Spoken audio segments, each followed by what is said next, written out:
as folks who have gone on ahead and given us great leadership and made the Army it is, so during these days, we need to be considering what it means to be leaders within a movement such as ours. I'd like to link my thoughts with two texts. I'd like it to be very biblically oriented as I speak of spiritual authority in leadership. I'd like, first of all, to think of 1 Timothy 3:1, where Paul says to Timothy, to aspire to leadership is an honorable ambition. It's from the New English Bible. There is a place within our movement for sanctified ambition. I don't know why that word has become almost taboo, almost we want to hide it. I was speaking at the training school for officers training, within the last month. And I suggested to the cadets, as I always suggest to the cadets, if you don't have the ambition to be the very best officer it's possible for you to be, thinking of the gifts that God has given you, and thinking of the opportunity you have for cultivating and developing those gifts, if you don't have the desire to be the very best officer you can be, you really ought to go home now, because you're not the kind of person that God in the kingdom is looking for. And so there is a legitimate place for ambition within a movement such as ours. 1 Timothy 3:1, to aspire unto leadership is an honorable ambition. But Jeremiah keeps it all in proper perspective in Jeremiah 45:5, where he says, seekest thou great things for thyself, seek them not. And so during the next hour, I'm going to try and put these two things in perspective. To aspire unto leadership is an honorable ambition. But seekest thou great things for thyself, seek them not. I don't think it goes with any degree of question to say that the success of organizations, be they secular or spiritual, has a one-to-one correlation with the kind of leadership that's being exerted. The successful organization has one basic ingredient that is missing from the non-successful organization, and that is dynamic, effective leadership. And if that is so, it tells me that one of the greatest needs we have within the Army today is strong leadership. That's why I think we've got to continually place greater emphasis on the value of the individual. I feel very strongly about this. That the individual doesn't get lost in the mass of people. That the individual with his gifts and capacities, is not lost in the machinery. Somehow or other, we've got to seek out the individual, looking for that capacity, that potential, and then do all that we can to cultivate and develop that potential, that it might be handed back to God for service in the kingdom through the Army. For in the Army today, one of the greatest needs we have is dynamic, effective leadership. It was the historian Arnold Toynbee who went much further when he wrote, "The rise and fall of societies has a one-to-one correlation with the type of leadership that is exerted." Not simply a relatively small movement like the Salvation Army, but, said Toynbee, the rise and the fall of societies, of nations, has a one-to-one correlation with the type of leadership that's being exerted. Well, that being so, I say to myself, where do we get our leaders? What kind of people are available from which leadership can be drawn? Well, you know, it was Nicholas Murray Butler, a former president of Columbia University in New York, who suggested that there are three types of people in the world. And if there are three types of people, it's from these three types of people that we gain our leadership. He said, number one, there are those who don't know what's happening. Number two, there are those who watch what's happening. And number three, there are those who make things happen.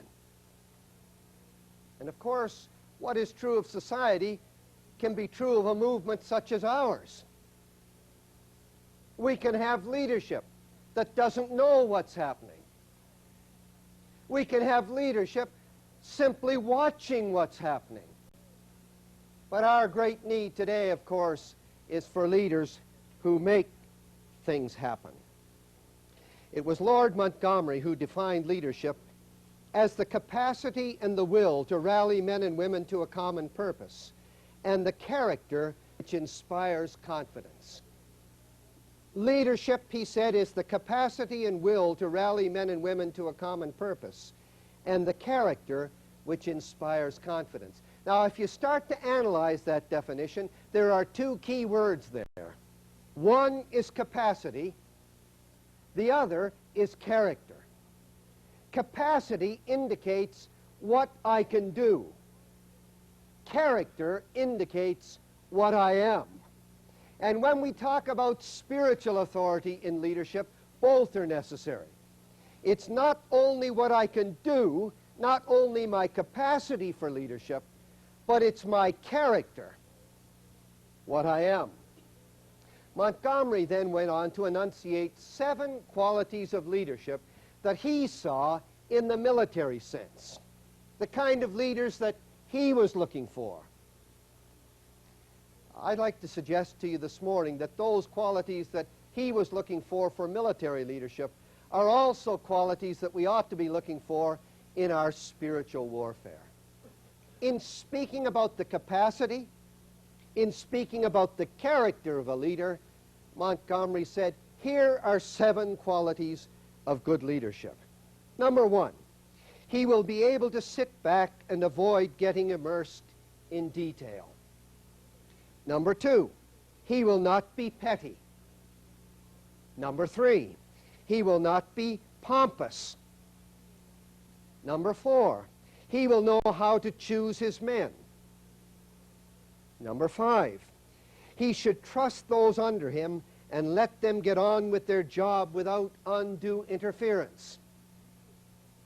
Number 6, he will have the power of clear decision.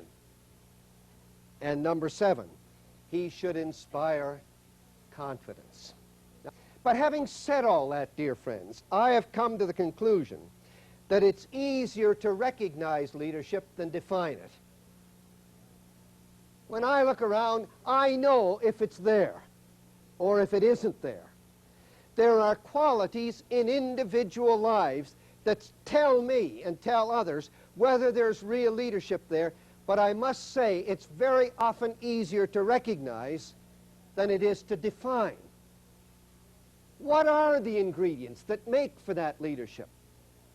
What qualities does that individual possess that you say, I can't quite analyze it all, but I know it's there?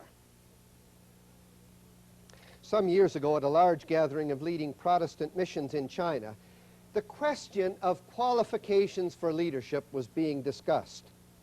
Mr. D.E. Hosty, General Director of the China Inland Mission, sat listening. He didn't say a word until he was asked to make some comment. Just at that moment, the great congregation became very quiet. They knew that Hosty didn't say very many things unless he'd thought them through. And because they had tremendous admiration for this man, they wanted to listen to what he had to say. And in response to what are the qualities that make up leadership, what is leadership all about, he said, and I think with a twinkle in his eye, it seems to me that perhaps the best test of whether one is a qualified leader is to find out whether anyone is following him. And that's the bottom line, isn't it? We can go through Montgomery's 7 steps of leadership. We can spend all kinds of time during these days talking about leadership, but the bottom line is anyone following? To which someone rather facetiously added, the problem with a leader is you are never sure if you are being followed or chased. And I guess most of us have been in that position at some time or other. Well, you know, management theorists, and I'm sure all of you have been reading books or have read books on management theory. Management theorists, it seems to me, almost despair over their inability to really adequately define what they mean by leadership. And because they despair in so doing, it seems that they have shifted the emphasis, and they're now talking about styles of leadership. They're now talking about how a person acts in leadership or how he is perceived to be carrying out his leadership role. You see, they're not really describing leadership. They're really describing how this individual is perceived to be acting.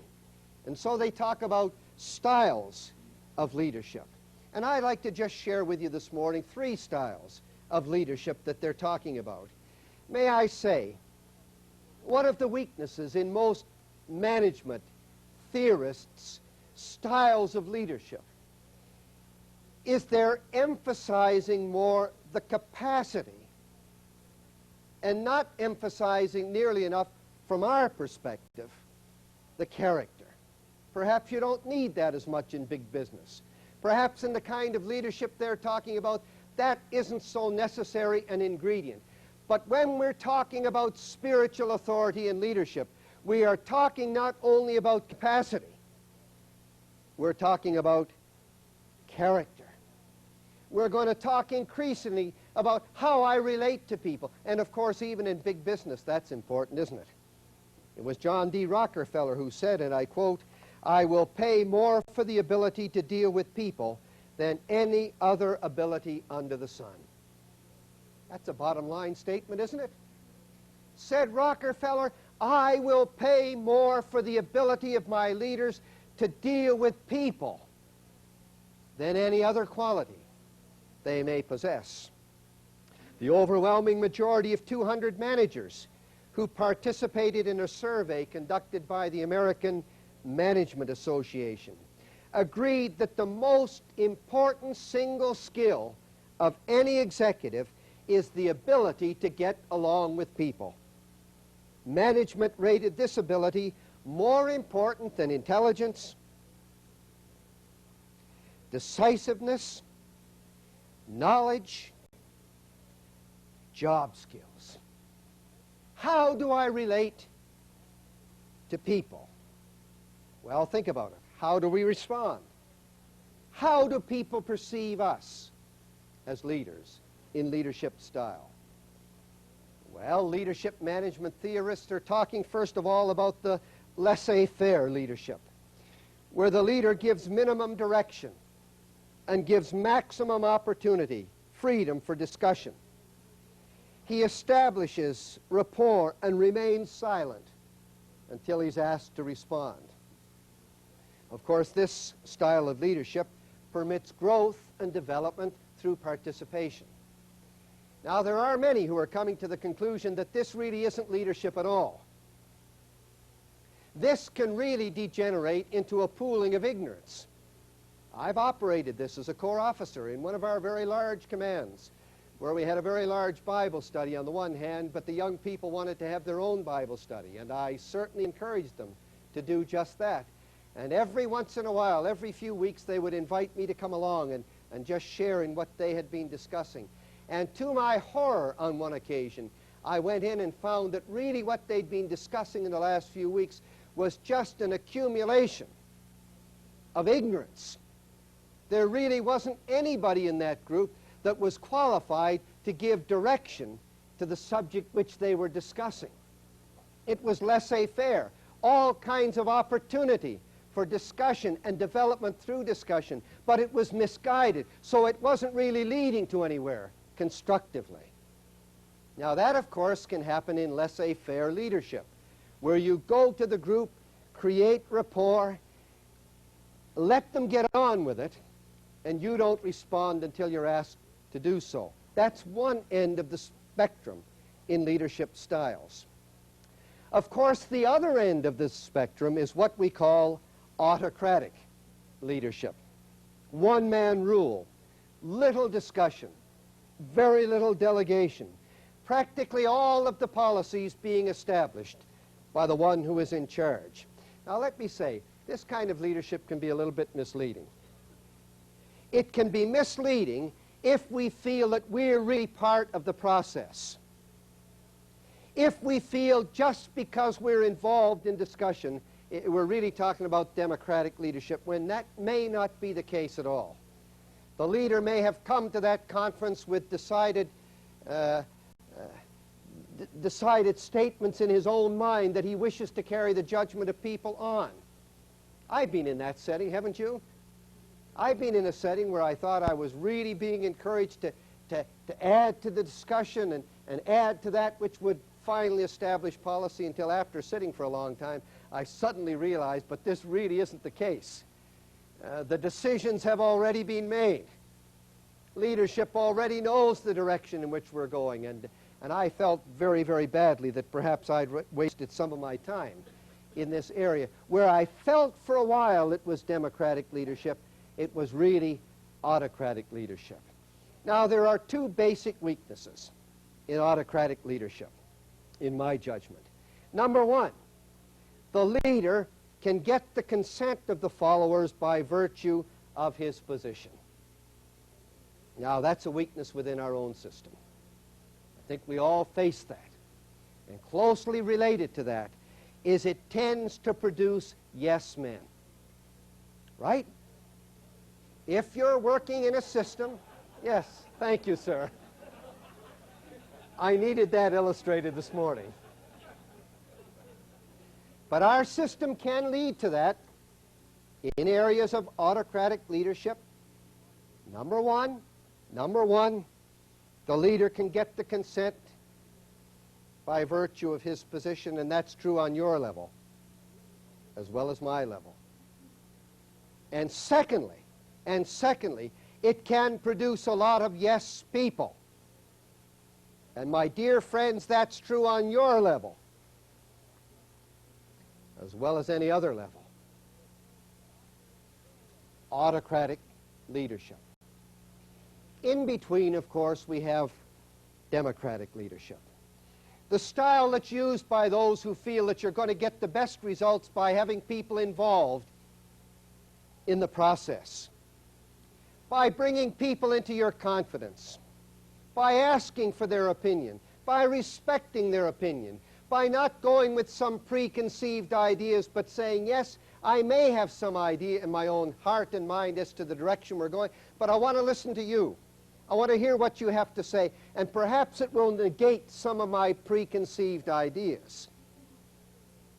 Leadership, strong leadership that comes about by involving the people you are hoping to lead in the process of coming to decisions. Of course, democratic leadership has one or two weaknesses also. Number one, it can lead or it can degenerate to the he would rather be popular than right. Now that's weak leadership. Even after having met with a group, even having heard all that that group may have to say, if you have a 3-2 vote doesn't mean it's necessarily the right decision. But you can hide behind that. And if you have 3 people voting for it and only 2 voting against it, you can always leave that setting by saying, well, I'm safe. And I hide behind, I would rather be popular than right. And sometimes, even having heard all the discussion, sometimes having had people involved in this whole process, you may still have to go against the stream if by deep conviction you feel that this is the direction in which you ought to be going. And so a weakness of democratic leadership is that it can degenerate into he'd rather be popular than right. And secondly, a second weakness, in the time of crisis, it sometimes brings about undue delay. You always have to have an openness for what I would call solo decisions. Even in the midst of a democratic setting, I hope in your leadership you don't always say, but I've got to get my group together. I've got to meet with a committee. I can't give you any kind of leadership. That's the weakness of democratic leadership. There are those moments when you have to say, yes, I can't get the group together. Yes, I cannot get the committee together. But I have to say, on the basis of the information and knowledge I have, this is the way we're going. Now, democratic leadership can militate against that. And so in trying to define leadership, management theorists have said, yes, on the one end of the spectrum, the laissez-faire. Let them get on and do what they like. On the other end of the spectrum, autocratic leadership. I will make all the decisions. Other people will then follow. Somewhere in between, democratic leadership. Getting the group together, coming to some kind of consensus, being convinced in your own mind that this is the direction you have to take, and then finally moving on with it. Now let me say very quickly, we can smile at the various kinds of leaderships, but there isn't one that is right by leaving out all the others. I think there may be an element of weakness in your leadership and in my leadership if we find that we're following the same process all the time. I think the situation helps us to decide what kind of leadership we exert. I think the place that a movement is in its history helps us decide what kind of leadership we're going to exert. For example, if a fire breaks out, you don't suddenly say, well, I guess I've got to get the committee together and we better decide how we're going to deal with this particular situation. You have to move in. When I was the DC in Metro Toronto, in a very, very short period of time, we had to evacuate 250,000 people from one of our communities. We didn't have time to sit down and say, well, I guess this is what we're going to do, or this is what we're going to do. The people would have been dead in the meantime. There was a very, very serious crisis. Now, can I say we had met long before the crisis? We had some idea of what we were going to do in that kind of crisis. And when it happened, we had to move without a committee meeting. We did the job, and then perhaps we met after to see how well or how poorly we had done and try to map out strategy for the next time. But in the time of crisis, somebody has to take the lead. And that somebody in that particular situation happened to be me. But in our history, not only in the crisis situation, in our history, I believe that the Salvation Army would never have become the Salvation Army without some autocratic leadership. The vision for the Army was in the mind of our founders, William and Catherine. Who better then to carry out this vision than the people to whom God had given this vision? They didn't have time to sit down with a committee. They didn't have time to sit down with a commission. There was a job that God had called them to do and do quickly, and they moved into it. Now, I think it would be fatal if we tried to have this same kind of leadership today. We're dealing with a much more complex kind of situation. We're now not only a mission to the unchurched. What about the 5th and 6th generation Salvationists that we've got? When I met with NPDC just last week and heard one of our divisional commanders talk about his own son who wasn't finding, and I might say not from this territory, but his own son who was not finding within the movement the kind of food, the kind of nourishment, the kind of core life that he really needed as a 4th and 5th generation Salvationist. And he stepped outside, and in stepping outside, he's used all of the kinds of leadership that we have within the Army. He's not calling it all the same, but he has his own League of Mercy. He has his home league. He has all of the things that we've got, and in just a very few months, he's developed such a large congregation, they're having to move out of the meeting place where they were. He wanted to do it within.